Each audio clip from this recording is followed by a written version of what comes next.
పైగా ఆ అమ్మాయి ఒకవైపు తాగితేనే ఈయన ఇటువైపు తాగేవాట.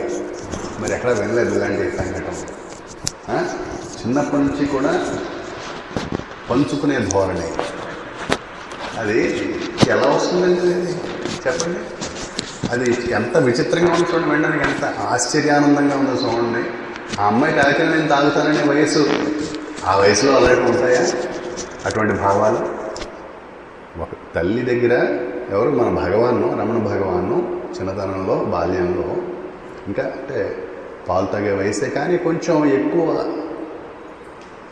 వయసు వచ్చేదాకా కూడా తాగేట మామూలు వాళ్ళకన్నా. మరి ఈ మధ్యకాలంలో అసలు పాలు కూడా తాగుతున్నారో ఇస్తున్నారో లేదో తెలియదు, పరిస్థితులు ఎంతలా మారాయో మరి నాకు అవగాహన లేదు. కానీ తల్లులు నన్ను మన్నించాలి. డాక్టర్లు ఏం చెప్తున్నారంటే తల్లి కనుక తన చనుబాలు ఇవ్వకపోతే అది క్యాన్సర్కి లీడ్ అవుతుందని చెప్తున్నారు. బ్రెస్ట్ క్యాన్సర్కి కారణం కావచ్చు అని హెచ్చరిస్తున్నారు. అలాగే పుట్టిన పిల్లలు కనుక చనుబాలు తాగితే వాళ్ళ వికాసం చాలా సులభంగా వేగంగా ఉంటుందని చెప్తున్నారు. తల్లి చనుబాలకి అంతటి ప్రాముఖ్యత ఉంది. ఏమండి, భగవాను తల్లి చనుబాలు మామూలు బాలుడి కంటా కూడా ఎక్కువ కాలం తాగేట ఆయన.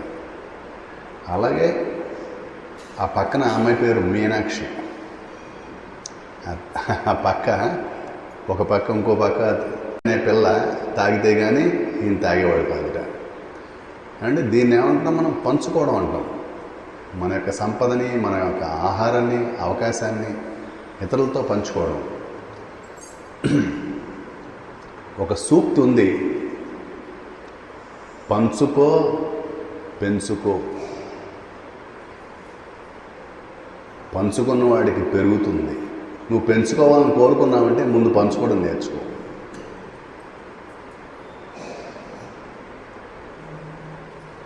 ఏమండి, భగవాన్ ఇక్కడికి వచ్చినప్పుడు ఏముంది ఆయన దగ్గర చెప్పండి? ఏమన్నా ఉంటే అవన్నీ కూడా ఆ కోనేట్లో విసిరేసాడు ఆయన. అయ్యా గోచి పంచుకోలేండి, కష్టం అది. ఏంటి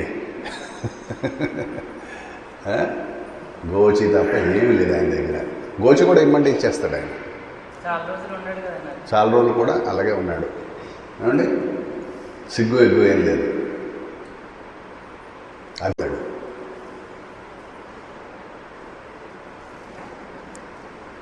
నేను అనే అభిమానం ఉన్నవాడికే సిగ్గు. శుకుడు మనకు ఉదాహరణ. భాగవతం రాసింది ఆయన తండ్రి గారు, కానీ దాన్ని భాగవత ప్రవచనం మాత్రం సుఖబ్రహ్మే. ఆ కథ మీకు అందరికీ బాగా తెలుసు. ఏమండి, ఆయన దిగంబరుడు అనడం కన్నా కూడా ఆయన్ని అవధూత అంటారు. ఆయన్ని అవధూత ఏమండి, అలా వెళ్ళిపోతూ ఉండేవారు. ఆయన ఒంటి మీద నూలుపోగు ఉండేది కాదు. ఆడవాళ్ళు అసలు సామాన్య అంటే అది ఒక ప్రకృతి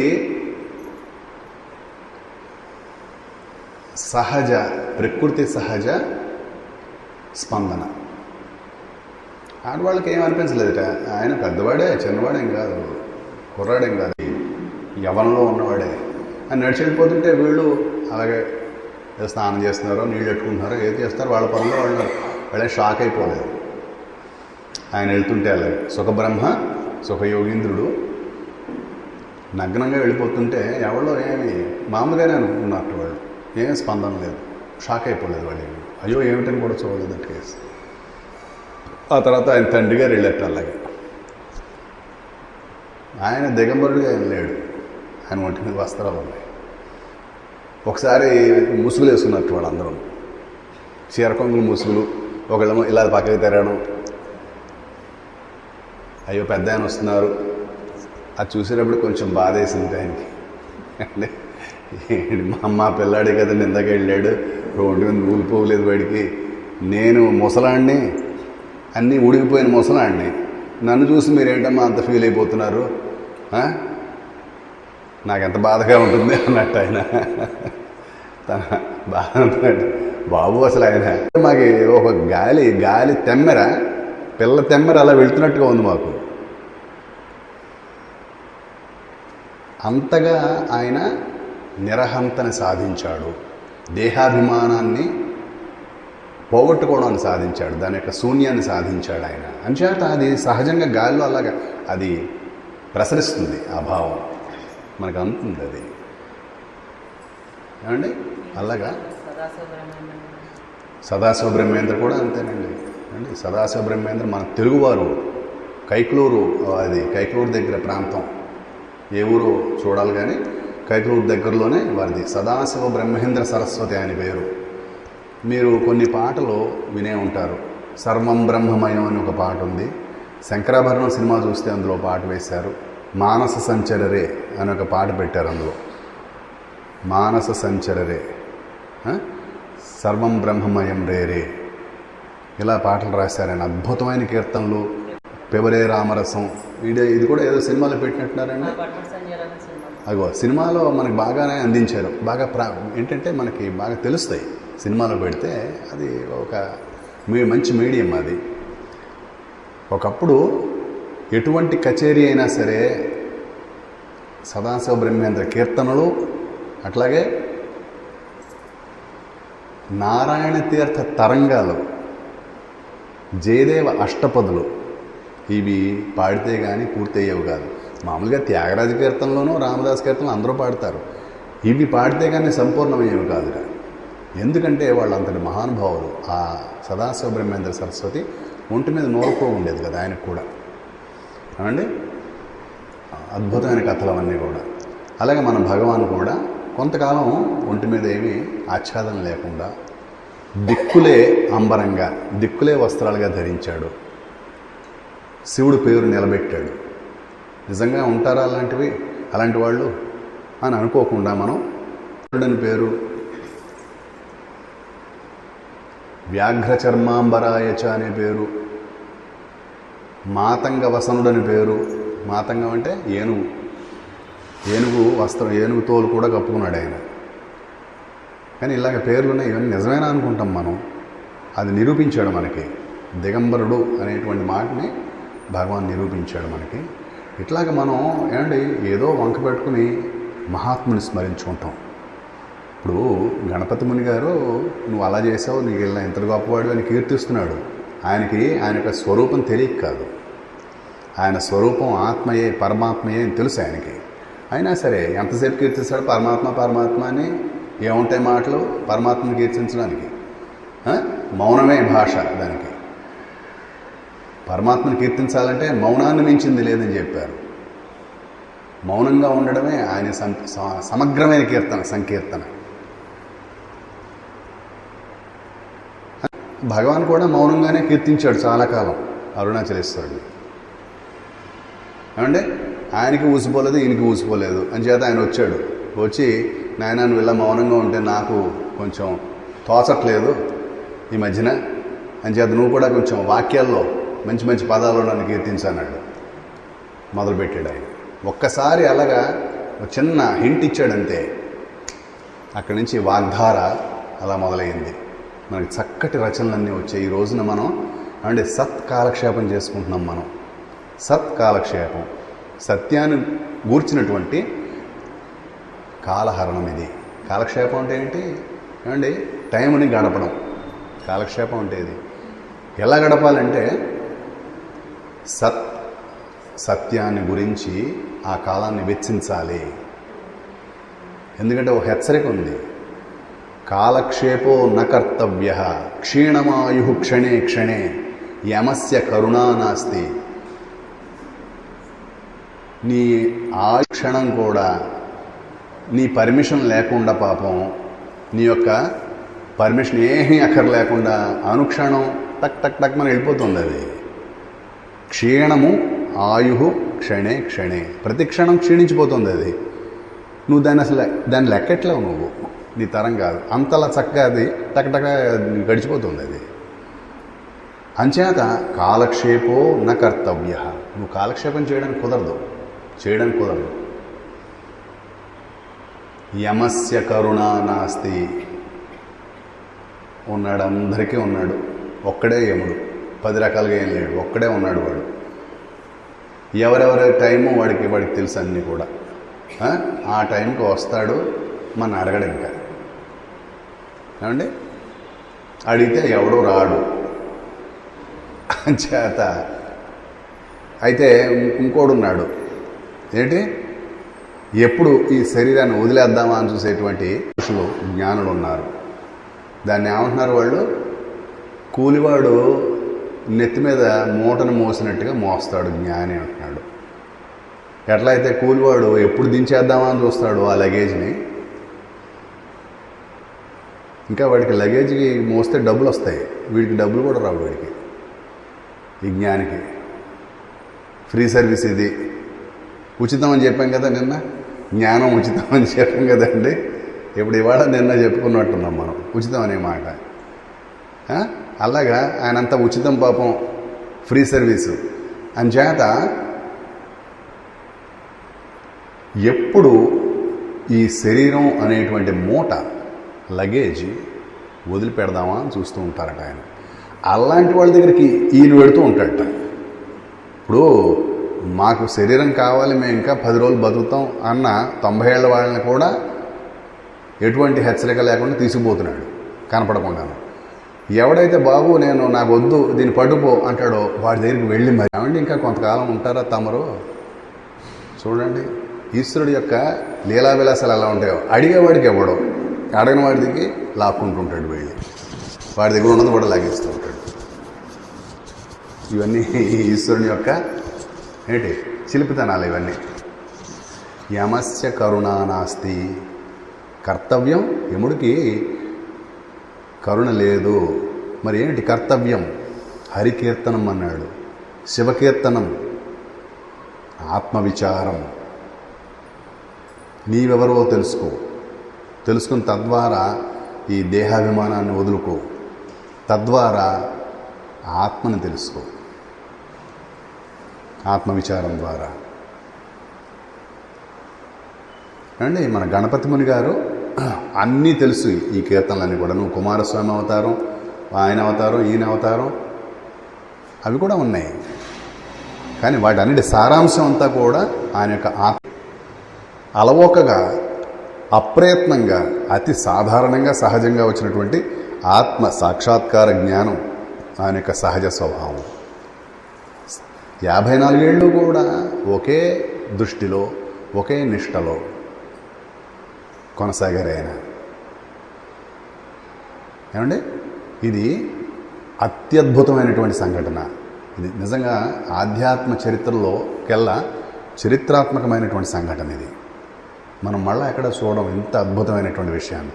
అంతేకాదండి, చాలామందికి అంటే సాధన చేసి ఆత్మసాక్షాత్కారాన్ని పొందిన వారు చాలా విలక్షణంగా కనిపిస్తారు. వాళ్ళ యొక్క వర్తనం అంతా కూడా విలక్షణంగా ఉంటుంది. వాళ్ళు చాలా తేడాగా కనిపిస్తారు. భగవాన్ మాత్రం అలా కాదు. ఏమండి, మనలో వాడు మనిషి, మనలో మన మనిషి.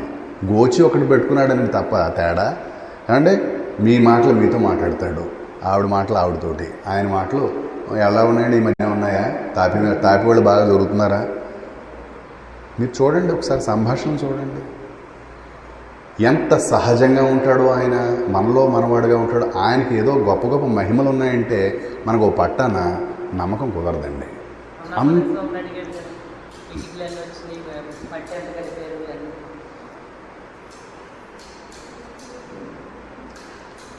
అంతేగాని నేనేదో తెలుసుకున్నాను, నా దగ్గర మీరు మాటలు మాట్లాడకండి అని ఎప్పుడూ అనలేదు ఎవరితో కూడా. కాబట్టి హెచ్చరికలు చేసేవాడు. మనం భగవంతుడు మనకిచ్చిన సమయాన్ని మాత్రం ప్రయోజనకరంగా వాడుకోవాలి. మన ఆధ్యాత్మ అభ్యున్నతికి, ఆత్మోన్నతికి మనం వినియోగించుకోవాలి. అంటే దాని అర్థం ఆయన అనవసరమైనటువంటి ఈ కార్యక్రమాల్లో పాల్గొన్నాడని కాదు. ఆయన దగ్గరికి వచ్చే భక్తులు రకరకాలటువంటి బ్యాక్గ్రౌండ్స్ నుంచి వస్తారు, రకరకాల వ్యాపారాల్లోంచి, ఉద్యోగాల్లోంచి, కుటుంబ పరిస్థితుల్లోంచి వస్తారు వాళ్ళందరూ కూడా. అంచేత వాళ్ళ మాట ఇది నిజంగా సద్గురుమూర్తి యొక్క కృప. ప్రతి వాళ్ళకి ఇంట్రెస్ట్ ఉంటుంది. మా అమ్మాయిని పరిచయం చేయాలని, మా అబ్బాయిని ఇలాగండి, వాడు అలాగండి, అందరికీ ఉంటుంది ఉత్సాహం చెప్పాలని కదండి. అదొక ముచ్చట. అది మా ఆవిడ ఈ మధ్యన అమెరికా వెళ్ళాడండి అన్నీ వింటాడు ఆయన, గుర్తుపెట్టుకుంటాడు. పైగా ఎంతో ఆసక్తి ఉన్నట్టు నటిస్తాడు. ఈ చెవును పెట్టేసి ఈ చెవును వదిలేడు ఆయన, ఏమేను అన్నీ గుర్తుపెట్టుకుంటాడు. అలాగే బాగుంది, మంచిది. పెళ్ళిళ్ళు కుదిర్చిపెట్టాడు, ఇంకేమిటి.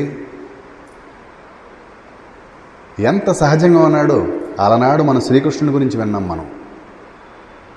ఏమండి, ఆ గోపికల్లో గోపికగా ఆయన నడుచుకున్నాడు ఆయన. మావాడు అన్నారు వాళ్ళందరూ కూడా. అసలు ఈ మొగాడే అనిపించట్లేదు వాళ్ళకి. ఆడవేషం కూడా వేసి వెళ్తూ ఉండేవాటి. మీరు ఒకసారి బృందావనం వెళ్తే అక్కడ చెప్తారు.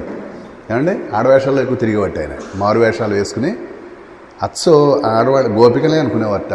ఆ రాధాదేవి మందిరంలోకి వెళ్ళడానికి తెలియక వదిలేసేవాట ఆయన్ని. తెలుసుకుని తిట్టేది వాళ్ళని.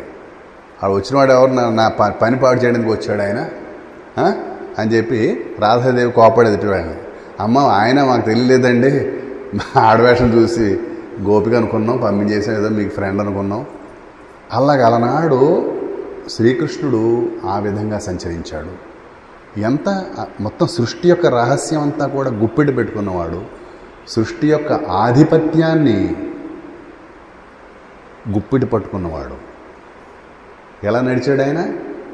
మనుషుల్లో మనిషిలో దేవుడు కాదు, మనుషుల్లో మనిషిగానే మెలిగాడు భగవాన్. అప్పటి తర్వాత మళ్ళీ అలా జీవించింది మన భగవాన్ అండి. ఏమండి, అంతేకాదు ఆయన దర్పం ఆయన దాచుకున్న దాగదు. ఆ జ్ఞాన దర్పం అనేది ఆయన దాచుకుని పాపం ప్రయత్నం చేసేవాడు, కానీ అది ఎలా దాగుతుంది? అది ఆ తేజస్సు. సూర్యుని మనం ఏమిటి మబ్బులు ఎక్కువసేపు కమ్మలేవు, కాసేపటికైనా అవి చెదిరిపోవాల్సిందే. దాని టైం అవగానే అది వెళ్ళిపోవాల్సిందే. తెల్లరేటప్పటికి సూర్యుడు రావాల్సిందే బయటికి. అట్లాగే భగవాన్ యొక్క ఆ ఆత్మ సౌందర్యం, జ్ఞాన ప్రకాశం ఎంత దాచుకుందామన్నా దాగనివి అవన్నీ కూడా. ఏమండి, అటువంటి భగవాన్ని స్తోత్రం చేస్తూ రచించినటువంటి నాయన గారి యొక్క రచన ఇది.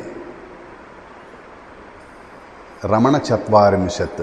ఏమండి, మీరు ఎప్పుడైనా మీకు ఖాళీ ఉంటే, ఇక్కడ ఉన్న రోజుల్లో ఖాళీ ఉంటే కనుక పొద్దున్న ఎన్ని గంటలకమ్మా చదివేది అది? వాళ్ళు 7 గంటలకి. 7 గంటలకల్లా మీకు అదే ఇది చదవగానే వాళ్ళు ఆ పాల తీర్థం ఇస్తారు అందరికీ. దాని ముందు ఒక్కసారి వినండి, ఎంత అద్భుతంగా ఉంటుందో అది. అది చెవులకు ఇంపుగా ఉంటుంది, మనసు మగ్నం అయిపోతుంది, చక్కగాను ఆత్మమగ్నం అయిపోతుంది. అంత అద్భుతమైన రచన చేశారు. రమణ భగవాన్ కూడా దాన్ని ఆదరించారు, వేదంతో సమాదరించారు, దాన్ని వేదంతో సమానంగా ఆదరించారు. ఏమండి, సరే, మనం ఈరోజు ఉదయం కూడా కొంత ఉపదేశసార శ్లోకాన్ని, వచనాన్ని కొంత చర్చించుకున్నాం. 2వ శ్లోకంలో వచ్చాం. మా మాధవ్ అంటారు, ఏమంటే ఇలా అయితే ఎప్పటికి కంప్లీట్ అవుతుందండి అంటారు. ఏమిటి కంప్లీట్ అంటే ఏమిటో నాకు అర్థం కాలేదు. ఏమండి, ఏమిటి కంప్లీట్ అవ్వాలి చెప్పండి? అరుణాచలం కంప్లీట్ అయిపోవాలా? భగవాన్ కంప్లీట్ అయిపోవాలా? శివసన్నిధి కంప్లీట్ అయిపోవాలా? ఇవేమీ అవనప్పుడు మనం ఎందుకు కంప్లీట్ అవుతామండి? ఏంటిది? దీనికి తాడు బొంగరం తల తోక నెత్తి నోరు ఏమి లేవు దీనికి. అలనాడు బ్రహ్మ విష్ణువులకు ఎలా కనపడ్డాడు శివుడు చెప్పండి? అండి, వాళ్ళు వెళ్ళారు పాపం, కనుక్కుందాం, దాని తుది మొదలు కనుక్కుందాం అని వెళ్ళారు. అదే ఎప్పటికీ అదే నిలబడుతుంది. మనం దాన్ని కంప్లీట్ చేయాలని అవ్వదు అది. ఏమండి, పెద్ద బలవంతంగా చేయాలంతే మనం. అంచేత ఎంతవరకు మనకు అవకాశం ఇచ్చాడో అంతవరకు మనం చెప్పుకుంటాం దాని గురించి. దాని వంక పెట్టి భగవాన్ని వర్ణించుకుంటాం, ఆయన యొక్క లీలలు వర్ణించుకుంటాం. ఏమండి, ఇంతకీ ఏమిటి ఇవన్నీ కూడా? ఇదంతా కూడా ఆత్మస్తుతి అని చెప్పారు. ఇది ఉపదేశారం అంతా కూడా ఏంటి? ఎవరిని వాళ్ళు స్తోత్రం చేసుకోవడం. ఎవరి కథని చెప్పాం ఇదంతా? ఉపదేశారంలో ఉన్నదంతా కూడా ఎవరి సంగతి? ఏమండి, మన సంగతి. ఎలా చెప్పండి గట్టిగా తమరు? మన సంగతి. మన సంగతి అయిపోవాలా? ఏమండి, ఎవ్వళ్ళు కోరుకోరు. నా సంగతి మీకు కావాలంటే మీరు అయిపోండి, నేను మాత్రం అవను. నా సంగతి అయిపోయేది ఏంటిది? ఎడతెరిపి లేని సంగతి ఇది. దీన్ని అవగొట్టకండి మీరు. అవగొట్టినా అవదిది ఏమండి, తాత్కాలికమే అది. సదాశివులం మనం. మన స్వరూపం సదాశివుడు అంటే కాల ప్రసక్తి లేని శివుడు అని అర్థం. సదా అంటే ఏదో 100 ఏళ్ళు 3 కల్పాలు 4 యుగాలు ఉంటాడని కాదు. అసలు దీంట్లో కాలం అనే ప్రసక్తి లేదు. సదాశివుడు అంటే అర్థం అది. కాల ప్రసక్తి లేనివాడే సదాశివుడు. ఆయన జ్ఞానం, మరి జ్ఞానం కూడా అంతే. ఆయన గురించినటువంటి జ్ఞానం కూడా కాల ప్రసంగం లేని, కాలం యొక్క స్పర్శ లేని.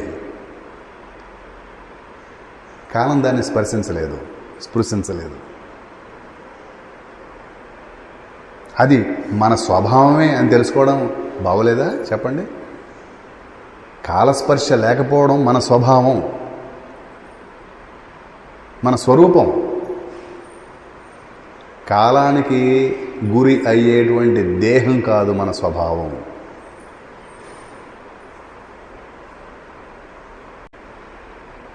ఇది ఉపదేశసారంలో మొట్టమొదటి మాట నుంచి చివరి అక్షరం దాకా కూడా అదే చర్విత చర్వణం చేస్తుంది మన చేత. పునరపి మళ్ళా దాన్ని చేస్తుంది మనకి.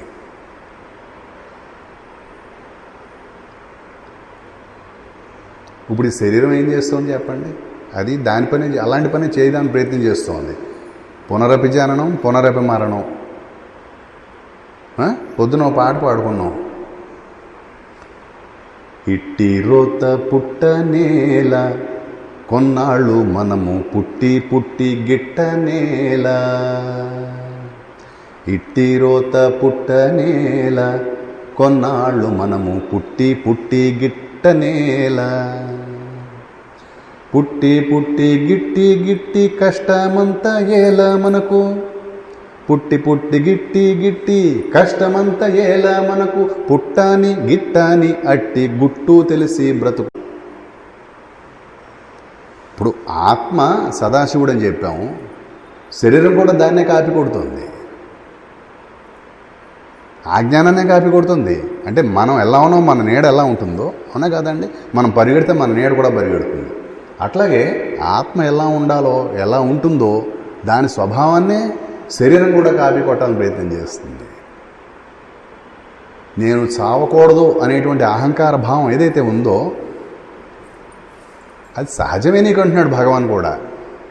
నిజమే, అలా ఉండాలని కోరుకోవడం నువ్వు తప్పు కాదంటున్నాడు. ఎందుకంటే నీ స్వభావం చావు కాదు కాబట్టి. దాన్ని ఈ శరీరానికి మాత్రం దాన్ని పరిమితం చేయకు. జీవన్ మరణాలని శరీరానికి పరిమితం చేయకు. ఈ శరీరం కదా ఇంకోటి వస్తుంది. అలా కూడా నువ్వు శాశ్వతుడివే. గీతావాక్యం కూడా అంతేనండి. గీతావాక్యం 2వ అధ్యాయంలో కూడా అలాగే మొదలెట్టాడు ఆయన. అండి, యుద్ధంలో కనపడే వీళ్ళందరూ కూడా, అర్జున నువ్వు, నేను, ఈ రాజులందరూ కూడా మనం ఎప్పుడు ఉండేవాళ్ళం.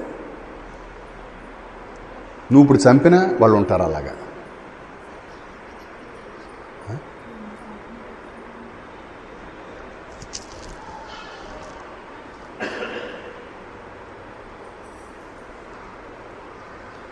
నత్వేవాహం జాతునాసం నత్వం ఏమే జనాధిపాః నచైవ న భవిష్యామః సర్వే వయం అతః పరం.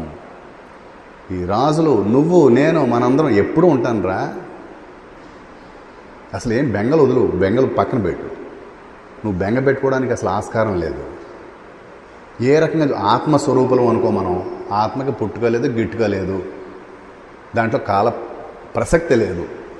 ఆ రకంగా మనందరం శాశ్వతం. ఒకవేళ ఏమోనండి ఆ మాట నాకు నమ్మకం కుదరట్లేదు అంటావా అర్జున్, శరీరమే అనుకో. నువ్వు ఈ శరీరాన్ని వదిలేస్తే మళ్ళీ టక్కుమని కూడా వస్తూ తగులుకుంటుంది నీకు. అలాగే నాకు అంతే. నిన్ను బట్టి నాకు శరీరం తగులుకుంటుంది. కాకపోతే నీలా కాదు, నేను దాన్ని తెచ్చుకుంటాను, నీకు వచ్చి పడుతుంది. అది ఇంతే తేడా. నేను కోరి తెచ్చుకుంటాను దాన్ని, నువ్వు కోరకుండానే వచ్చి పడుతుంది. అది కోరకపోయినా వచ్చి పడుతుంది. అంచేత అలాగే అందరూ కూడా దేహపరంగా కూడా మనందరం శాశ్వతలమే. ఇంక బెంగ దేనికి? అంటే ఏమిటి, ఈ చిరిగిపోయిన వస్త్రాన్ని పట్టుకుని ఇంకా వేలాడతాను మొర్రో అనేవాడిని చూసి ఎలా అయితే మనం ఆశ్చర్యపడాలో, ఇంకా నేను చావను అనేవాడిని కూడా అలాగే ఆశ్చర్యపడాలి మనం. ఎందుకు చావు? చావు, హాయిగా చావు, మళ్ళా ఇంకోటి వచ్చి పడుతుంది. అప్పుడు ఇదే కథ షరా మామూలు. అంచేత ఇప్పుడు నువ్వు దాని గురించి ఆలోచించు ఒకసారి. నీకు అలా హాయిగా ఉండు. పరమేశ్వరుడు సంపూర్ణంగా సహకరిస్తాడు. కాకపోతే అస్తమానం నువ్వు అనుకున్నట్టుగా రాదు. అది నువ్వు అనుకున్నట్టుగా ఆ జన్మ రాదు. దాని కొలతలు బేరీజులు అవన్నీ వేరేగా ఉన్నాయి. అవి వచ్చాక ఇలా ఉంది అనుకోవాలంతే మనం. పైగా ఇంకో అపోహ ఏమిటంటే ఎప్పుడూ మానవ జన్మే వస్తుంది అనుకోవడం, ఓ పెద్ద అపోహ అది. అలా కూడా ఏం లేదు. దేవత అయిపోవచ్చు నువ్వు సడన్గా, దేవతాకారంగా రావచ్చు, అంతకన్నా తక్కువ కూడా రావచ్చు, మనిషి కన్నా తక్కువ జన్మలు కూడా రావచ్చు. అందుచేత ఏ రకంగా చూసినా కూడా మనం శాశ్వత స్వరూపాలము. దేహపరంగా చూసినా సరే, ఆత్మపరంగా చూసినా సరే మనం శాశ్వతలమే. ఇది ఈ మాటని ఇదంతా కూడా ఉపదేశారం సుప్రతిష్టం చేస్తుంది. మనం ఎందుకంటే మనం ఆత్మస్వరూపం కాబట్టి. ఆత్మస్వరూపం శాశ్వతం కాబట్టి ఆత్మని ఆవహించి ఉన్న దేహం కూడా అలాగే ఉండాలని ప్రయత్నం చేస్తుంది. ఆత్మను పట్టుకుని వేళ్లాడే దేహం కూడా అలాగే ఉండాలని ప్రయత్నం చేస్తుంది.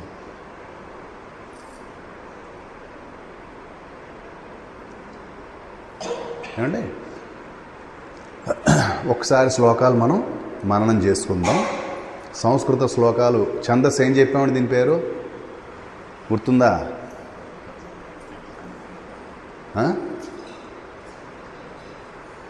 పొద్దున వంటలు మళ్ళీ ఇప్పుడు తింటాం ఏమిటండి?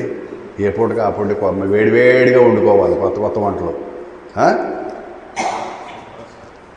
గట్టిగా అందులో నెయ్యి పడలేదు. భోజనంలో ఒక అక్షరం పడాలి అందులో. గట్టిగా సుప్రతిష్ఠ. దానికి ఒక కథ కూడా చెప్పాను మీకు నేను. ఏంటి, భగవంతుడిని మనం గుళ్ళో ప్రతిష్ఠ చేసుకుంటాం కదండి. దేవుణ్ణి, దేవతలను మనం ప్రతిష్ఠలు చేసుకుంటూ ఉంటాం. ప్రతిష్ఠ చేశాక ఏమంటాం? మా దేవుడు సుప్రతిష్ఠుడై ఉన్నాడండి అని చెప్తాం. అది దీని ఛందస్సు పేరు. ఈ ఛందస్సు పేరేమిటి? సుప్రతిష్ఠ. ఇందులో జ్ఞానం సుప్రతిష్టమై ఉన్నది. ఆ ఛందస్సు పేరు ఏదైతే ఉందో ఈ రచనలో జ్ఞానం కూడా అంత సుప్రతిష్టంగా ఉన్నది. ఈ వ్యాఖ్యానం సామాన్యం అనుకోవద్దు మీరు. ఇది అరుణాచలేశ్వరుడు యొక్క దివ్య ప్రసాదం. ఇది మనకి ఇది చెడని ప్రసాదం. ఇది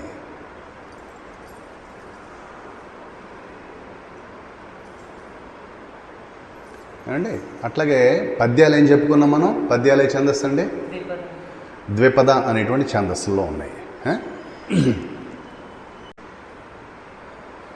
కర్తూరాజ్ఞయా ప్రాప్యతే ఫలం కర్మ కిం పరం కర్మ తజ్జడం. చెప్పండి.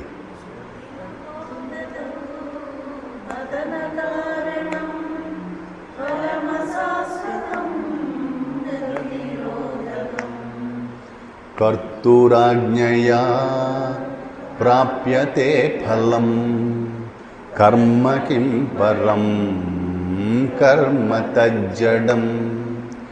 కృతిమహోదధౌ పతన కారణం ఫలమశాశ్వతం గతి నిరోధకం.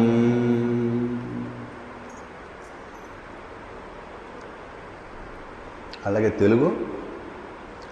కర్మము ఫలమిత్రాజ్ఞ వలన కర్మము దైవమా కర్మము జడమే, కర్మఫలము చెడి కారణం బగుచు, కర్మాబ్ధి బడద్రోయు గతినీయదయ్య. అంటే ఈ రోజున మళ్ళా మనం ఎప్పుడు కలుసుకుంటాం మరి? ఈ రోజున 3వ శ్లోకం కూడా ముఖ్యంగా 3వ శ్లోకం ఏంటి ఇది? ఆ 3వ శ్లోకం కూడా ఈ 3వ శ్లోకంలో విశేషం ఏంటంటే మీకు చెప్తాను నేను చెప్పేసుకున్నాక. ఈశ్వరార్పితం నేచ్ఛయా కృతం,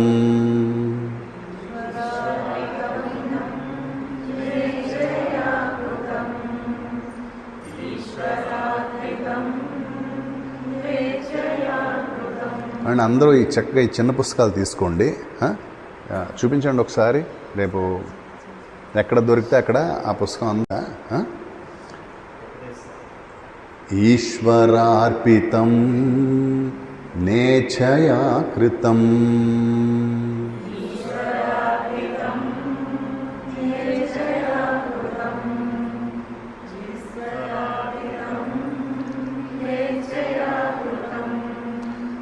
చిత్తశోధకం ముక్తి సాధకం,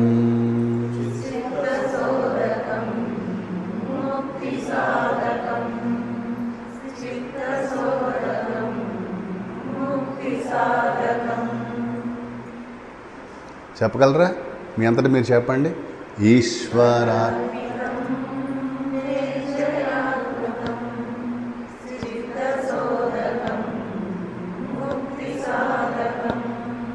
మళ్ళా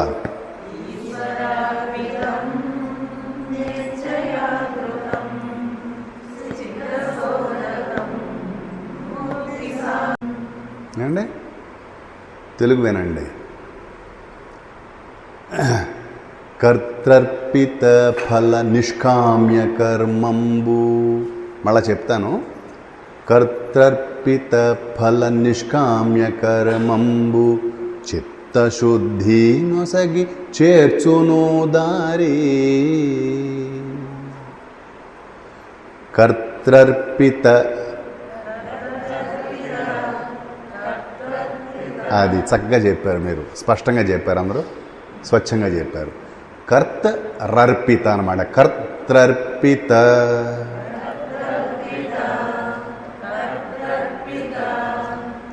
కర్తర్పిత ఫల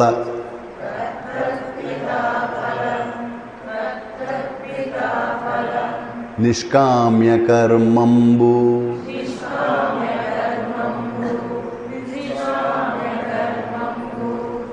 కర్తర్పిత ఫల కాదు, ఫా అనే అక్షరం మనకు తెలుగులో లేదు. పా ఫా బా భా అంటే ఫా అన్నప్పుడు పై పెదవి కింద పెదవి కలవు. అది ఇంగ్లీష్లో మాత్రమే ఉంది, మన తెలుగులో లేదండి. మన భారతీయ భాషల్లో ఫా అనేటువంటి అక్షరం లేదు మనకి. ఫలాలు అంటాం మనం, కానీ కరెక్ట్ కాదు అది. ఫలము అది కరెక్ట్. కర్తర్పిత ఫల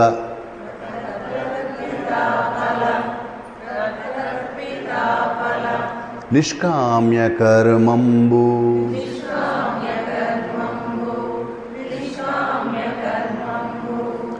కర్తర్పిత ఫల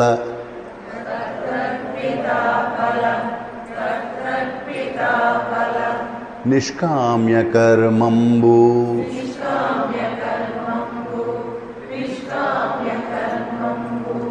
చిత్తశుద్ధి నొసగి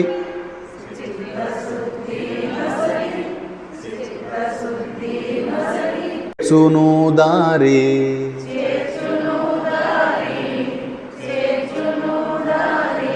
చిత్తశుద్ధి నొసగి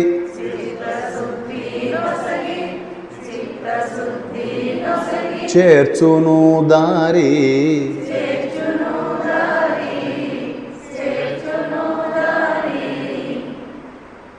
కర్తర్పిత ఫల నిష్కామ్య కర్మంబు,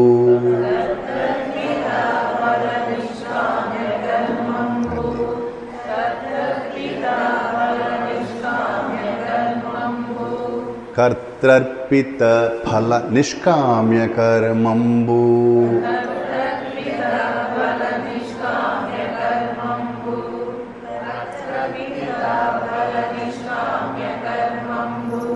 చిత్తశుద్ధి నొసగి చేర్చును దారి.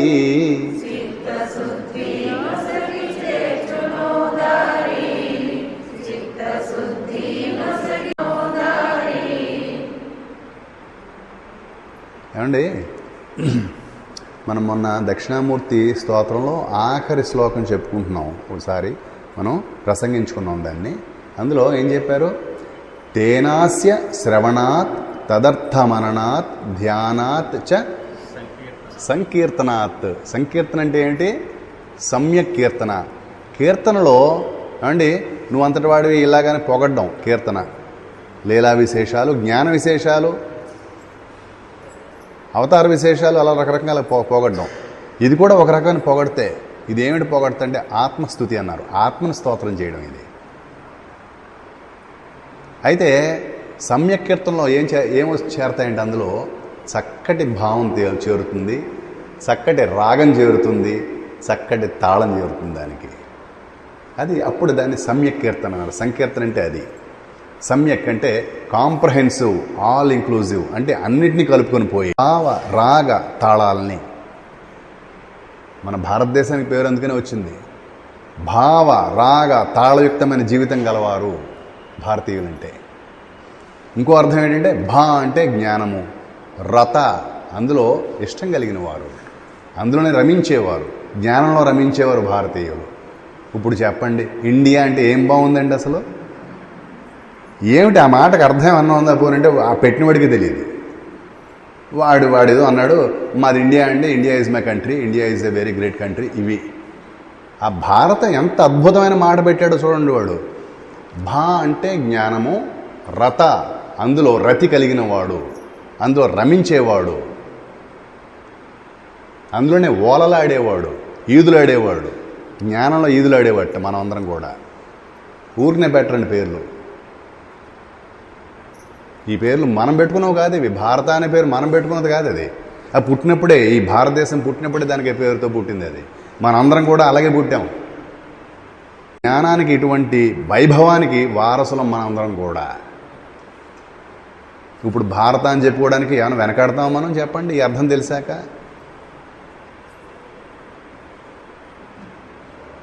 భా అంటే జ్ఞానము, రత ఇష్టపడేవారు, అందులో రమించేవారు. ఇంకో అర్థం ఏంటి? భావ రాగ తాళయుక్తమైనటువంటి జీవితాన్ని గడిపేవారు. చక్కటి భావంతో జీవిస్తారు అందరూ కూడా. అనురాగంతో జీవిస్తారు. రాగం అంటే అది. అనురాగంతో జీవిస్తారు, సద్భావంతో జీవిస్తారు, అనురాగంతో జీవిస్తారు. తాళం అంటే ఇది, దీన్ని డిసిప్లిన్ అన్నారు. క్రమశిక్షణతో జీవిస్తారు. తాళం క్రమశిక్షణకి సంకేతం. భావం సద్భావం, మంచి భావాలు, అందరికీ మంచిని చేయాలి మనం. రాగం అంటే అనురాగం, ప్రేమించాలి అందరినీ. తాళం అంటే క్రమశిక్షణతో ఉండాలి. భావ రాగ తాళయుక్తమైనటువంటి జీవితం గలవారం కాబట్టి మనం భారతీయులం. అటమ్య కీర్తన. ఇప్పుడు ఈ కీర్తన, ఇప్పుడు కర్మము ఫలమిచ్చు కర్తరాజ్ఞ వలన కర్మము దైవం, ఇది ఒక రకమైన చదువు. ఇది ఇలా కూడా చదువుకోవచ్చు, తప్పేం లేదు. అంటే బాగానే ఉందని మీ బడి అంటారు. మీ బడిలో చదువులు బాగా వినిపిస్తున్నాయి అంటారు. ఏంటంటే కర్తరాజ్ఞ ప్రాప్తి ఫలం కర్మ, ఇవన్నీ కూడా చక్కగా ఉంది మీ బడి, బ్రహ్మాండంగా చదువుతున్నారు పిల్లలని. అలా కూడా మనకి మార్కులు పడతాయి, అలా కూడా పడతాయి. అదే మనం ఇప్పుడు పాడిన విధంగా పాడామనుకోండి, ఆహా ఏం కీర్తన చేస్తున్నారండి, ఏం సంకీర్తనలు వినిపిస్తున్నాయి మీ బడిలోంచి. పిల్లలు అనుకున్నాం కాదని, వీళ్ళు పిడుగులండి, వీళ్ళు పిల్లలు కాదండి, వీళ్ళు పిడుగులు. సంకీర్తన కూడా చేసేస్తున్నారు పాఠాలని. ఏంటి అన్నామలయ్య గారికి వీళ్ళు వెళ్తాయన్నమాట రిపోర్ట్స్ అన్నీ కూడాను. వింటారు అదృశ్యంగా వాళ్ళు. అరే మీ బడిలో చాలా బాగున్నాయండి, పెట్టారు ఏమండి, బాగా చదువుకుంటారు, మంచి సంకీర్తనతో చదువుతున్నారు పిల్లలు, బాగుంది బాగుంది అనుకుంటారు.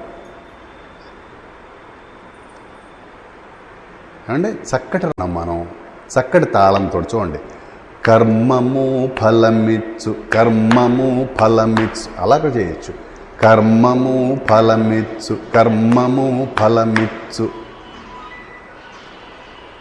ఏమండి కర్తూరాజ్ఞయా ప్రాప్యతే ఫలం కర్మ కిం పరం కర్మ తాళయుక్తంగా ఉందని చెప్తారు. దీన్ని రాగమే కాదు, భావమే కాదు, తాళం కూడా సరిపోతుంది మనం పాడే వాటికి. ఛందస్సు యొక్క లక్షణం అది. మనం ఛందోబద్ధంగా ఏదైనా పాడామంటే దానికి తప్పనిసరిగా తాళం కుదురుతుంది. ఈ శివుడి రచనలు ఇవన్నీ ఛందస్సులని శివుని యొక్క వాడి ఏంటంటే కాలి అందల నుంచి పుట్టే ఛందస్సులన్నీ కూడా. వాడి కాలు ఎల్ల ఒకసారి గజ్జలు ఉంటాయి కదండి, మీరు ఒకసారి నటరాజు విగ్రహం చూడండి, ఆ కాలికి అందెలు ఉంటాయి ఆయనకి, 2 కాళ్ళకి ఇలా కొడుతూ ఉంటాడు ఆయన. కొట్టినప్పుడు అవి చప్పుళ్ళు వస్తుంటే ఆ చప్పుళ్ళలోంచి ఛందస్సులన్నీ పుట్టుకొచ్చేటండి. ఉండదు ఆయనకి శివయ్యకి పని పాటు మనలాగా కర్తవ్యాలు ఏమి ఉండవు. వాళ్ళ ఆవిడ వండి పెడుతూ ఉంటుంది అమ్మ అన్నపూర్ణాదేవి. ఆయన పని ఏమిటయ్యా శుభ్రంగా తినడం, ఇలా తాళాలు వేసుకుంటూ కూర్చోవడం అరుగు మీద, వీళ్ళు వీధిలో అరుగు మీద ఏమండి ఇలా తాళాలు వేసుకుంటూ కూర్చుంటే నందీశ్వరుడు ఇలా అంటుంటాడు అన్నమాట. ఎందుకు రావు, మాకు ఖాళీలు ఉంటే మాకు వస్తాయి ఇలాంటివన్నీ. నీ గొప్ప ఏముందయ్యా, పని పాడు లేదు నీకు. ఆవిడ శుభ్రంగా అన్నం పెడుతోంది పూటకి, రెడీగా టైం అయ్యేటప్పుడు గంట కొడుతుంది, వెళ్ళి భోజనం చేస్తున్నావు. ఈ ఖాళీ వేళల్లో వీధి అరుగు మీద కూర్చుంటున్నావు, ఇలాగా ఈ లొల్లాయి పాటలు, ఈ తాళాలు ఇవన్నీ హాయిగా వస్తున్నాయి నీకు. మమ్మల్ని ఏమో చదవట్లేదు అంటావు నువ్వు. ఇన్ని పెట్టావు మాకు బాధ్యతలు. ఏమిటండి ఈ సైట్ ఏమైపోతుందో, అది అక్కడ బ్యాంక్ అకౌంట్ ఏమైనా చచ్చిపోతుందో, లేకపోతే ఆధార్ కార్డు ఒకటి కాదు మనకు ఉన్నటువంటి లంపటాలు. ఇన్ని పెట్టి మమ్మల్ని ఇవన్నీ చదవమంటే ఎక్కడ కుదురుతుందండి మనకి? ఎంత అన్యాయం చూడండి.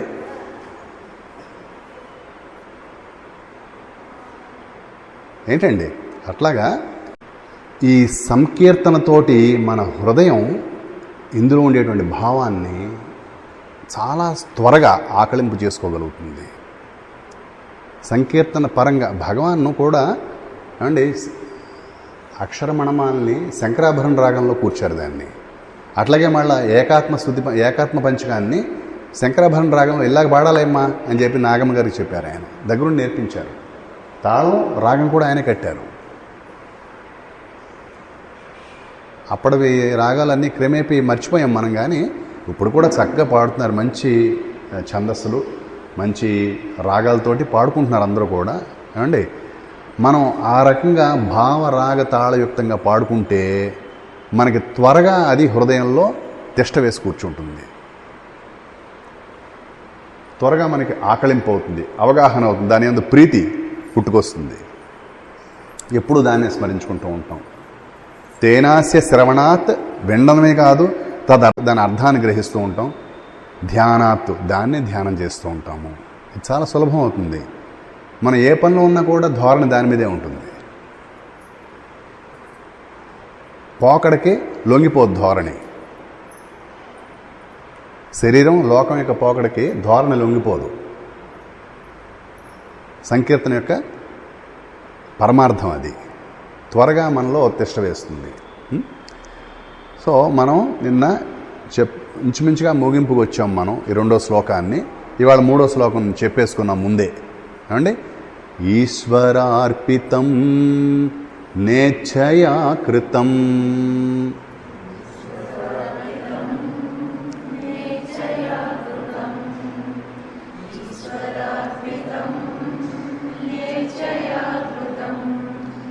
చిత్తశోధకం ముక్తి సాధకం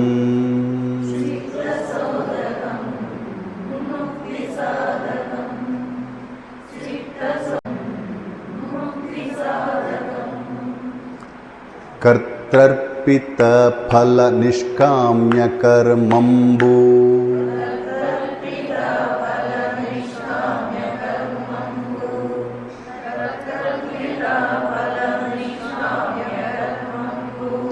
చిత్తశుద్ధి నొసగి జేచును దారి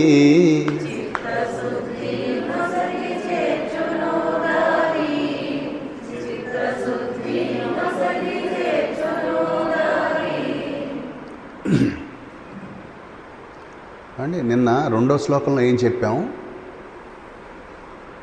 కర్మాబ్ధి బడద్రోయు గతి నీయదయ్య. కర్మఫలము చెడి కారణంబగుచు కర్మాబ్ధి బడద్రోయు గతి నీయదయ్య. అది ఎంతటి గొప్ప కర్మైనా సరే, పూజలు చేస్తాం, పునస్కారాలు చేస్తాం, యాగాలు చేస్తాం, దాన ధర్మాలు చేస్తాం. మొన్న పుష్కరాలు మీలో చాలామంది చక్కగా నిర్వహించుకున్న వాళ్ళే, నెరవేర్చుకున్న వాళ్ళే. పుష్కర తీర్థ విధులు అంటారు వాటిని. అంటే ఎందుకయ్యా అంటే చాలా మంచి ఫలితాలు ఉంటాయండి దానివల్ల అని చెప్తారు పెద్దలందరూ కూడా. అలాగా మనకి ఫలితాల గురించి మనకి ఎవరు వివరణ ఇవ్వక్కర్లేదు, ఫలితాలు అంటే ఏమిటో. అయితే ఎంతటి గొప్ప ఫలితమైనా సరే దాని వరస ఎలా ఉంటుంది చెప్తున్నాడు భగవాన్. దాని సంగతి ఏమిటి?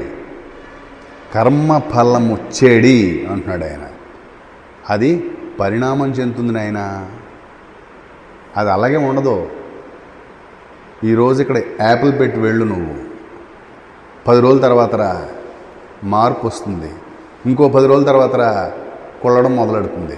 ఆ తర్వాత దాని సంగతి మనం మాట్లాడుకోలేము. ప్రకృతి ఇచ్చిన ఫలం ఇది. ఇంకా నువ్వు చేసిన పనికి ఫలం పాడైపోతుందని చెప్పడంలో ఆశ్చర్యం ఎంత మాత్రం లేదు. నువ్వు ఈ ఫలాన్ని, యాపిల్ని కానీ ఏమండి ఈ పళ్ళని, అరటి పళ్ళని, యాపిల్ పళ్ళు, దానిమ్మ పళ్ళు ఇవన్నీ ఉంటే వాటిని మనం సృష్టించలేము. వాటిని ఎవడు సృష్టిస్తాడు? దాన్ని భగవంతుని యొక్క సృష్టిలోనివి అవన్నీ. అవే ఇలా కుళ్ళిపోతూ ఉంటే నువ్వు చేసే పనికి వచ్చేటువంటి ఫలితాలు పాడైపోవడంలో ఆశ్చర్యమే ఉంది అని చెప్తున్నాడు. అంచేత కర్మ ఫలము చెడిపోయి ఊరుకుంటే బాగానే ఉండు, పోయి అంతరించిపోతే బాగానే ఉండు. మనం చేసే పనుల యొక్క ఫలితాలు అలాగా ఏదో కొంతకాలం బాగానే ఉందండి, ఇప్పుడు ప్రస్తుతం ఆ ఫలితం అయిపోయిందండి అని చెప్పుకుంటే బాగానే ఉండు. అక్కడతో ఆగదు. అది ఒక సంస్కారాన్ని ఏర్పరుస్తుందని చెప్తున్నారు. దానికి ఒక విత్తనం ఉంది. ఆ ఫలితానికి, ఆ కర్మ ఫలితానికి ఒక విత్తనం ఉంది. దాన్ని సంస్కారము అన్నారు. వాసన కొంచెం గట్టి మాట ఇది. వాడు కంపు కొడుతున్నాడు రోయ్ అంటాను చూడండి, వాసన. మీకు ఇంకో మాట చెప్తాను చూడండి. ఇంకొక చిన్న మనకు తెలుసున్నది. ఇప్పుడు నీళ్లు మనం రోజు వాడుతూ ఉంటాం ఏమండి. గోదావరిలో నీళ్లు ప్రవహిస్తూ ఉంటాయి అండి. అవి చక్కగా మనకి రోజు ఎలా వాడుకున్నా పర్వాలేదు. అదే మీరు ఆ గోదావరిలో నీళ్ళు తీసుకొచ్చి ఒక చోట పెట్టారనుకోండి, 2 రోజులు బాగుంటాయి, 3 రోజులు బాగుంటాయి, 4 రోజులు బాగుంటాయి, 10 రోజులు బాగుంటాయి. తర్వాత చెప్పండి ఏమొస్తాయి? అవి దేని మూలంగా వస్తున్నాయి వాసనవి? అది ఆ మాట కావాలి నాకు. ఏంటది? నిలవ మూలంగా వాసన వస్తాయి. కర్మఫలాలు కూడా అంతే. వాసన అనే మాట ఎందుకు వచ్చిందంటే అది నీ లోపల దాని ఫలితం నిలవగా ఉండిపోయింది. అది మన హృదయం లోపల, మన మనసు లోపల అది నిలవైపోయింది. అది అంచేత కంపు కొడుతుంది. అది శరీరం కంపు కొట్టడానికి కారణం అదే. ప్రతి పూట మనం స్నానం చేయకపోతే ఎంత కంపు కొడతాం ఎవరికి వాళ్ళకే తెలుసు. ఎందుకు అయ్యే కారణం అంటే అది నిలవైపోవడం మూలంగా ఆ ఫలితం నిలవైపోతుంది. అది శరీరం కూడా ఒక ఫలితం అవుతుంది. అది ఇక మనం చేసే ప్రతి పనికి వచ్చేటువంటి సంస్కారం ఏదైతే ఉందో అది ఒకప్పటికైనా కంపు కొడుతుంది అది అని చెప్తున్నాడు. దాన్నే వాసన అన్నారు. వాసన అనే మాటకి చాలా అర్థం ఉంది. సద్వాసనే కాదు, దుర్వాసన, సద్వాసన రెండూ ఉన్నాయి. మంచి వాసన కూడా ఉంది. అందుకని అమ్మా సువాసన, సద్వాసన. మృత్యుంజయ మంత్రం ఎవరన్నా చదవగలరా? వచ్చిన వాళ్ళు ఎవరన్నా ఉన్నారా? ఆగండి, అక్కడ చాలు, అక్కడ దాకా చాలు. నాకు ఏం మాట వచ్చింది అక్కడ? ఏం గంధ్యం ఆయన? ఎటువంటి వాసన ఉన్నవాడు? సద్వాసన ఉన్నవాడు, సుగంధము అయింది. ఎందుకంటే అది ఆత్మగంధం కాబట్టి. పేర్కొన్నటువంటి ఆ వాసనలు కాదు అవి, వాసనలు కాదు అవి, పేర్కొన్నవి కాదు, పేర్చుకున్నవి కాదు అవి. సహజంగా ఉండేది, సహజాత్మ గంధం. అది సుగంధిం పుష్టివర్ధనం. అది స్మరించుకుంటే మనం ఎలా ఏమవుతున్నాం? మనం ఉర్వారుకమివ బంధనాత్ మృత్యో ముక్షీయమామృతాత్. అది స్మరిస్తే చాలు, దోసకాయో ఇంకొకాయో అంటే దాని తీగ నుంచి ఎలా టక్ మనం విడిపోతుందో అలా మనం ఈ శరీరాల నుంచి విడిపోగలుగుతాము, మనము ముక్తిని అందుకోగలుగుతాము. ఎంత అద్భుతంగా ఉంది చూడండి ఆ వర్ణన. మృత్యుంజయ మంత్రం మాట దేవుడి కానీ దేవం వస్తుందో నాకు తెలియదు, కానీ అసలు అర్థంలోనే ఎంత హాయి ఉందో చూడండి. సుగంధం అనేటప్పటికీ ఆ శివుడు మనకు అలా కనపడాలంతే. ఆ స్వచ్ఛమైనటువంటి శివయ్య ఎటువంటి అసలు వేలు పెట్టి చూపించేటువంటి ఎటువంటి సుగంధం, పవిత్రతకి పవిత్రుడైన, పవిత్రతను కూడా పవిత్రీకరించగలిగేవాడు ఆయన. పావనం పావనానాం అనే మాట ఉంది, అందుకని చెప్తున్నాను ఇది. పావనం పావనానాం, పవిత్రమైన వాటిని మళ్ళీ పవిత్రం చేయగలట ఆయన. గంగను నెత్తికి ఎక్కించుకుని పవిత్రం చేశాడు ఆయన ఆవిడ్ని. అంచేత కర్మ యొక్క ఫలితం ఏం చెప్తున్నారు? చెడి, అది కారణం అవుతూ ఉంటుంది. అది నిన్ను మళ్ళా ఆ పనికి నిన్ను పురుగల్పేలా చేస్తుంది. అది జాగ్రత్తగా ఉండని హెచ్చరిస్తున్నాడు. అది చాలా చాలా ప్రమాదకారం. అందరూ నేను పొగుడుతూ ఉంటారు, అబ్బా భలే చేసావయ్యా నువ్వు, బోల్డ్ చెరువులు తవ్వించావు, బోల్డ్ వ్యవసాయాలు, నీకు బోల్డ్ ఆస్తులు సంపాదించావు, ఏమిటి నెక్స్ట్ ఏమిటి అంటూ ఉంటారు. వాళ్ళు పొంగిపోవడం, అబ్బాయి ఇంకేమిటి నెక్స్ట్, ఇంకా నేను దేశానికే ఎసరెట్టున్నాను నేను, ఇదండి జరిగే మనకి రాద్ధాంతాలన్నీ ఇవి. ప్రపంచం జోలికి పోవద్దు నువ్వు. నీకు నిజంగా ఆత్మ జ్ఞానం కావాలంటే, తద్వారా ముక్తి కావాలంటే ఇలాంటి లౌకికులకి దూరంగా ఉండాలి, హెచ్చరికతో ఉండాలి. ఇటువంటి ప్రాపంచికులకి ఇంకా బాగా కట్టండి, వారు బాగా చాలా బాగున్నాయండి అంటూ ఉంటారు. తెలుసుకో వాళ్ళు ఎవరో, నేను అలా అనేవాళ్ళు ఎవరో తెలుసుకో, గుర్తించు, నీ శత్రువులను గుర్తించు. నాంచబ్బా ఈ చీర చాలా బాగుందండి, నెక్స్ట్ ఎక్కడ ఏంటి అంటే వెంటనే గుర్తుపట్టు నువ్వు అది మాయ అని.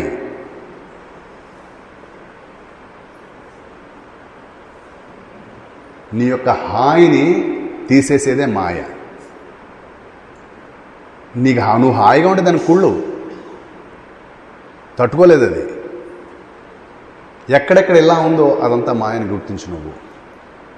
నువ్వు నెమ్మదిగా హాయిగా సుఖంగా ఉంటే వాళ్ళందరూ కూడా మాయ అని గుర్తించు. మాయ అంటే వేషం వేసుకుని రాదు.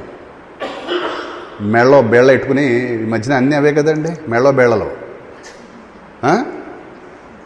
పూర్వం ఆడవాళ్ళకి మాత్రమే ఉండేవి, ఇప్పుడు అసలు లింగభేదం లేకుండా అందరికీ కూడా.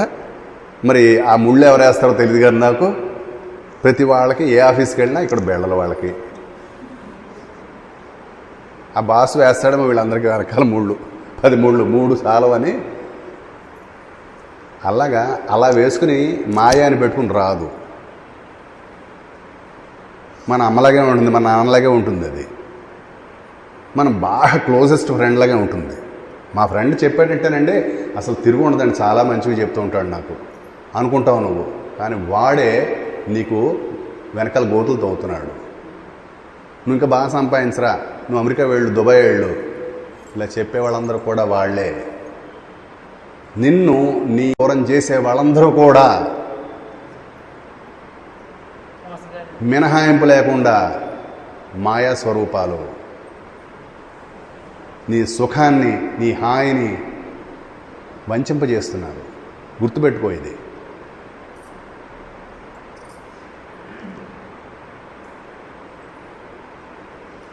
అత్యంత హెచ్చరికతో ఉండాలి. దీన్ని కత్తి మీద సాముగా వర్ణించాడు యముడు కఠోపనిషత్తులో. ఏంటనుకుంటున్నావు నచికేత, ఏమిటనుకుంటున్నావు? ఇది కత్తి మీద సాము. ఇది కత్తి మీద సాము చేస్తే ఎలా ఉంటుంది తెలుస్తుంది, చేసిన వాడికి తెలుస్తుంది. అసిధారావ్రతం అని ఉంది మాట, ఆయన వాడింది అది. ఇది అసిధారావ్రతము అన్నాడు నచికేతుడితోటి. అసిధార అంటే కత్తి అంచు. కత్తి అంచు మీద నడకరా బాబు, ఇది ఏంటనుకుంటున్నావు? నువ్వు ఇంటికి వెళ్తావు, మీ నాన్న ఏదో అంటావు, వాడు ఎప్పుడు పెళ్ళి ఎప్పుడు చేసుకుంటావు అంటాడు. మొదలు నీకు కత్తెంచు మీద సాము మొదలు నీకు. జాగ్రత్తగా ఉండు. ఈ మన్నావు ఉన్న పళంగా నువ్వు చచ్చిపోవాలి. దీనికి సిద్ధంగా ఉన్నావా? నేను 3 రోజుల నుంచి దానికే కోసం ఎదురు చూస్తున్నాడు అన్నాడు ఆయన నచికేతుడు. ఎంత వాడి వయసు? గట్టిగా 16 లేవు వాడికి. మన భగవాన్ వయసు వాడికి. నువ్వు నించున్న బలంగా సావడానికి సిద్ధంగా ఉంటే నేను ఈ జ్ఞానం చెప్తా అన్నాడు. నేను అసలు మీ గుమ్మం దగ్గరికి వచ్చానంటే అర్థం ఏమిటండి అన్నాడు ఆయన. హిమాలయానికి గుమ్మం దగ్గరకు వచ్చి కూర్చున్నానంటే అర్థం ఏమిటి బాబు? అన్నిటికీ సిద్ధమై వచ్చాను నేను. అలా ఉన్నవాడికి జ్ఞానము. అంతేగాని ఆ కబుర్లు ఈ కబుర్లు వినేసేసి వాళ్ళు ఎలా చెప్పారు వీళ్ళు ఎలా చెప్పారు అవన్నీ ఎవడు చెప్తే అది చేసేయడం. సంపాదన బాగుంటుందట, ముందు ముందు ఎస్టేట్లు బాగా పెరుగుతాయి వాల్యూలు. అది చేస్తూ మాత్రం ఇది నీ వల్ల కాదు. దీనికి ఎక్సెప్షన్ లేదు. దీనికి ఏమీ ఈ రూల్కి ఎక్సెప్షన్ లేదు. ఇంకా ఇదంతా దేనికోసం? దేహాన్ని కేంద్రంగా చేసుకునే కదండి ఈ ఆలోచనలన్నీ. ఇవి బాగా మారుతాయి, దీని వాల్యూలు పెరుగుతాయి తగ్గుతాయి. ఇవన్నీ దేహాన్ని కేంద్రంగా చేసినా కాదా? నువ్వు దాన్ని చేసుకుని ఆత్మజ్ఞానాన్ని కూడా నేను పొందాను అనుకుంటున్నావేమో. అది ఎలాంటిదో తెలుసానైనా, మొసలు తోక పట్టుకుని వాడు గోదావరి ఇదేట్టు వాడు మొసలు తోక పట్టుకుని అది రమ్మంది వాడిని. నీకు ఎందుకురా పడవలు ఎందుకు, బోల్డ్ డబ్బులు కట్టాలి నువ్వు, నేను తీసుకెడతానని చెప్పి నా తోక కట్టుకోందిట. అలాంటిదని చెప్పాడు ఉన్నది 40లో. చూడండి ఒకసారి మీరు. చాలా జాగ్రత్తగా ఉండాలి, హెచ్చరికతో ఉండాలి. ఎటువంటి ప్రలోభాలకి లొంగరాదు. జ్ఞానాభ్యాసంలో ప్రలోభాలకి తావు ఇయ్యరాదు. కర్మఫలము చెడి, ఎందుకంటే చెడుతుంది కాబట్టి. నువ్వు ఎంత గొప్ప కర్మలు చెప్పినా, నీకు ఎవరు చెప్పినా సరే, ఆకాశంలో మెరిసి దేవతల్లా కనపడి వాళ్ళు చెప్పినా సరే, కర్మఫలం ఎక్కడికి వెళ్ళినా చెడుతుంది. ఏ లోకంతో నిమిత్తం లేదు. ఇది యూనివర్సల్ రూల్. ఇక్కడ రూలు అక్కడ రూలు ఏం లేవండి. అన్ని చోట్ల ఒకటే రూల్. ఎక్కడికి వెళ్ళినా పంచభూతాలు. విశ్వంలో నువ్వు ఎక్కడికి వెళ్ళినా సరే ఇవే పంచభూతాలు. ఏమేమిటవి పంచభూతాలు? అది ఆకాశాద్ వాయు, వాయోరగ్ని, అగ్నేరాప, అభ్య పృథివీ. ఈ 5ను ఆకాశము, వాయువు, అగ్ని, జలము, భూమి. ఆకాశాద్ వాయు, వాయోరగ్ని, అగ్నేరాప, అభ్య పృథివీ. మేదిని. ఎక్కడికి వెళ్ళినా ఇవే. వీటితోటే వాడు వండుతాడు వంట. జీవ శరీరం అంటాడు దాన్ని. సృష్టికర్తకి ఏమంటే ఆవాలు, ధనియాలు, పోపు సామాన్లు, మసాలా సామాన్లు ఇదే. ఎక్కడికి వెళ్ళినా సరే.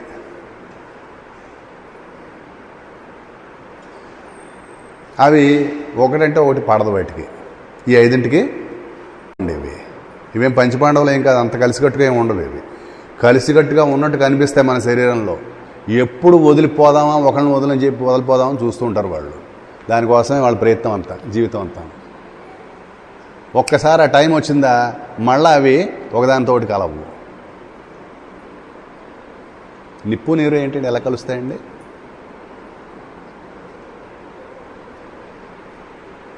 అలాగా కర్మఫలము చెడి కారణం బగుచు కర్మాబ్ధి బడద్రోయు గతి నీయదయ్యా అని ఆఖరణ కొసమెరుపది. ఇది గతినివ్వదు నీకు, సద్గతినివ్వదు. గతి అంటే మార్గము. ఇది మార్గాన్ని చూపదు. ఎందుకంటే ఒకసారి చూపిందా నువ్వు మళ్ళీ దాని జోలికి వెళ్ళవు. అంచేత అది చూపించదు. అది ఏమండి మన కూడా అంతే. వ్యాపారంలో వాడు రహస్యం చెప్పడం రమ్మంటాడు. చాలా రకాల కంపెనీలు ఉంటాయి. ఏమంటే చీటీల కంపెనీలన్నీ ఏవో రకరకాల నానా చెత్త చేదారం అంతా కూడా ఉంది. వాళ్ళు రండి మీకేం రేపు ఇవాళ పెడతారా, రేపు రెట్టింపు. పాపం అలా పెట్టడం, వాళ్ళేమో బోర్డులు తిరిగేసి వెళ్ళిపోవడం. వాళ్ళు ఇలాగే ఉంటుంది. గతి నీయదయ్యా. వాడు ఎందుకంటే వాడు చెప్పాడంటే, రహస్యం చెప్పాడంటే నువ్వు వాడు జోడికి వెళ్ళావు. అంచేత మాయ కూడా తన యొక్క సీక్రెట్ చెప్పదు ఎప్పటికీ కూడా. ఇప్పుడు గతి రావాలంటే అలాగా ఈ శ్లోకం మొదలెడుతుంది. అంచేత మనం ఈ శ్లోకం మొదలు పెట్టుకొని మళ్ళా భగవంతుడు మనకి ఎప్పుడు అవకాశం ఇస్తాడో అప్పుడు మళ్ళీ కొనసాగించుకుందాం ఈ శ్లోకం కొద్దిగా చెప్పుకొని. కర్తర్పిత ఫల నిష్కామ్య కర్మంబు చిత్తశుద్ధి నొసగి చేర్చును దారి. అక్కడ గతి నీయదయ్య అన్నాడు, ఇక్కడ గతి ఇస్తుంది, అది నేను దారిలో పెడుతుంది, అది చేర్చును దారి. ఏమిటది? ఆ పద్ధతి ఏమిటి? కర్తృ అర్పిత ఫల. కర్త అంటే ఎవరని చెప్పామండి? ఏమండి? ఈశ్వరుడు. కర్త ఈశ్వరుడు. ఆయనకి అర్పించబడినటువంటి కర్తర్పిత ఫలాన్ని ఆయనకు అర్పించు. నీకేం సంబంధం లేదు, పనులు చేసుకుంటూ పో. నువ్వు మామూలుగా నీకు విధి విహితమైనటువంటి, నీ జన్మ విహితమైనటువంటి పనులు చేసుకుంటూ పో, కానీ ఫలితాలు మాత్రం నీవి కావు. కర్తర్పిత ఫల. అలా చేస్తే దాన్ని ఏమన్నారు? నిష్కామ్య కర్మ అన్నారు దాన్ని. ఈ పేరుతోటే ఒక అధ్యాయం అంతా ఉంది భగవద్గీతలో. కర్మ సన్యాస యోగం అనే పేరుతో ఉంది అది కదండి. కర్మ సన్యాసం అంటే ఇదే, నిష్కామ్య కర్మ అని అర్థం. పనులు వదిలిపెట్టమని కాదు, నిష్కామ్య కర్మ చేయడము కర్మ సన్యాస యోగం. కర్తర్పిత ఫల, దాన్ని నిష్కామ్య కర్మం అది ఆయనే చెప్తున్నాడు. నువ్వు అలా చేస్తే అది నిష్కామ కర్మగా గుర్తిస్తాడు ఈశ్వరుడు. అదేం చేస్తుంది? చిత్తశుద్ధి నొసగి. చిత్తశుద్ధి అంటే ఈసారి కలిసినప్పుడు చెప్పుకుందాం, మనసుని ప్రక్షాళన చేస్తాడు. తద్వారా నువ్వు అలా చేస్తే నీ ఫలితాన్ని, ఈ కర్మని ఫలితాన్ని, సంస్కృతంలో ఏమన్నాడు? ఈశ్వరార్పితం నేచ్ఛయా కృతం అన్నాడు. అక్కడ ఇష్టం లేకుండా అంటే దాని మీద దృష్టి లేకుండా చేసినటువంటి పని అన్నాడు. ఫలితంగా చెప్పాలి, తెలుగులో ఫలితం అంటున్నాడు. ఎలా అయినా ఒకటే, చేసిన పనులన్నీ కూడా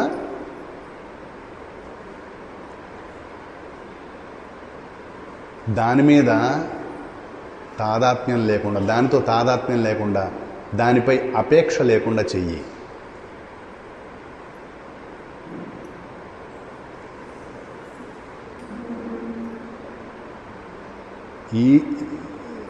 ఈశ్వరార్పితం, దాన్ని ఈశ్వరార్పితంగా ఆయన గుర్తించుకుంటాడు.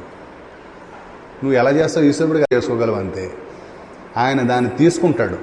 నువ్వు మనసా అనుకుంటే చాలు, దాన్ని తీసుకుంటాడు. నువ్వు ఇవ్వలేవు ఆయనకి ఈ కర్మని కానీ దాని ఫలితాన్ని కానీ ఇవ్వలేవు. మనసులో అనుకో సరిపోతుంది, ఆయన దాన్ని స్వీకరిస్తాడు. కర్తర్పిత ఫల నిష్కామ్య కర్మం. అలా చేస్తే దాన్ని నిష్కామ కర్మగా ఆయన గుర్తిస్తాడు. అదేం చేస్తుంది? చిత్తశుద్ధి నొసగి. అక్కడితో ఊరుకోదు, చిత్తశుద్ధి నొసగి చేర్చును దారి. నిన్ను సరైన బాటలో పెడుతుంది, అది సరైన మార్గంలో పెడుతుంది అండి. సో మనం హెచ్చరికలు, భయాలు అన్నారు కదా మాధవి. ఆ భయాల్లోంచి ఇప్పుడు నిర్భయ స్థితికి, అభయస్థితికి వచ్చాం మనం. ఈ శ్లోకంలో మన్ని ఇప్పుడు అభయస్థితిలో మార్గంలో పెడుతున్నాడు. నీకేం పర్వాలేదు, నేనున్నాను అంటున్నాడు. చేర్చును దారి, చిత్తశుద్ధి నొసగి చేర్చును దారి. ఈశ్వరార్పితం వల్ల, కర్తర్పిత ఫలం వల్ల, కర్తర్పిత ఫలం జరగడం చేత అది ఏమంత కష్టం? అసలు కష్టం కానీ కాదు అంటున్నాడు. నిష్కామకర్మే చాలా సులభం అంటున్నాడు. చాలా హాయి అయిందండి. సో అనుకో, ఇదంతా నీది. ఇప్పుడు మనం భోజనం చేసేటప్పుడు ఏం చెప్తున్నామండి? భోజనం చేసేటప్పుడు ఏం చెప్తున్నాం చెప్పండి? మనం మంత్రం చదువుతున్నాం ఏదో వచ్చిన వాళ్ళు. లేకపోతే అయ్యా ఇది వాళ్ళు నువ్వు ఇచ్చిన భిక్ష, నీ ప్రసాదం, నీకే అర్పితం అని ముందు వాడికి నివేదన చేసి, ఎవరు తింటున్నారు? ఆయన తింటున్నాడా? తినేది మనమే. కానీ ముందు ఆ భావం ఉందా లేదా? అది సరిపోతుంది అంటున్నాడు, అది ప్రసాదం అవుతుంది అంటున్నాడు. నువ్వు అలా చేస్తే చాలు, అది ఆయన ప్రసాదంగా, దాన్ని నివేదన చేయబడినటువంటి ప్రసాదంగా ఆయన గుర్తించుకుంటాడు. నువ్వు చేయడమే నీ పని అంతే. కానీ నువ్వే భుజిస్తున్నావు, దాన్ని ఆస్వాదించేది నీవే. అవునా కాదండి? అట్లాగే ఈ పని కూడా చేసేది నువ్వే. కానీ ఎక్కడొచ్చిన తేడా? భావంలో తేడా వచ్చింది. ఈ పని చేసేది నేను కాదు, ఈ ఫలితం నాది కాదు, భావంలో మాత్రమే. దానికే సంతోషపడిపోతాడు, దానికే పరమేశ్వరుడు సంతృప్తి చెందుతున్నాడు. భావనా మాత్ర సంతుష్టాయ, లలిత అష్టోత్తరంలో భావనా మాత్ర సంతుష్టాయ నమః. భావన చేతనే సంతృప్తి పొందేది, సంతోషించేది అండి. ఇంతకాలం మనకి చక్కటి అవకాశాన్ని ఇచ్చారు. ఎప్పుడు మనం అవకాశం ఉంటే, ఎప్పుడు మనందరం కలుసుకుంటే అప్పుడు ఇవంతా ఏమిటండి, ఇదంతా కూడా ఆత్మస్థుతి అని చెప్పాం కదా. ఆత్మస్థుతి అంటే మామూలు మాటలు అర్థం ఏంటండి? ఆత్మస్థుతి అంటే అర్థం ఏంటి అంటే ఎవరిని వాళ్ళని పొగుడుకోవడాన్ని ఆత్మస్థుతి అన్నారు. ఒరే ఆత్మస్థుతి పనికిరాదు, తప్పు, అంతలా పొగుడుకూడదు అంటారు. ఇక్కడ ఇది ఆత్మస్థుతి.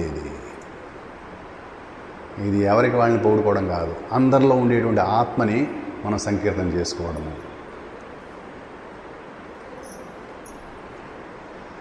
ఈ ఆత్మస్థుతి మళ్ళా మనకి త్వరలోనే అవకాశం ఇస్తాడని భగవంతుడిని ప్రార్థిస్తూ, ఇంతకాలం ఆ అవకాశాన్ని ఇచ్చినటువంటి కర్త, అందులో మన సూరిబాబు కూడా ఉన్నారు. ఏంటండి ఆ ఇచ్చిన అవకాశానికి మనం కృతజ్ఞులమై ఉండాలి, నమ్రతతో కృతజ్ఞులమై ఉండాలి.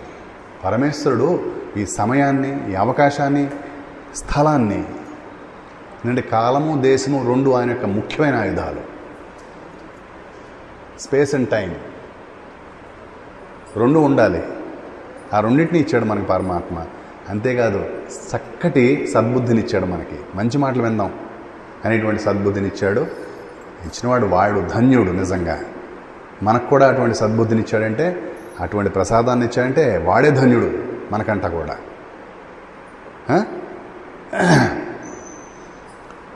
అరుణాచల శివ, అరుణాచల శివ, అరుణాచల శివ, అరుణాచల, అరుణాచల శివ, అరుణాచల శివ, అరుణాచల శివ, అరుణాచల, అరుణాచల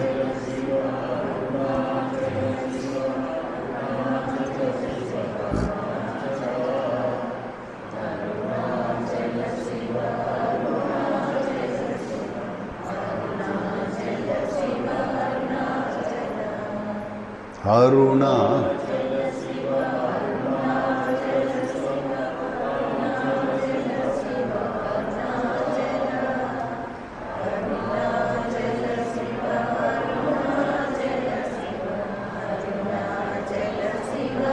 అరుణాచల. స్వస్తి.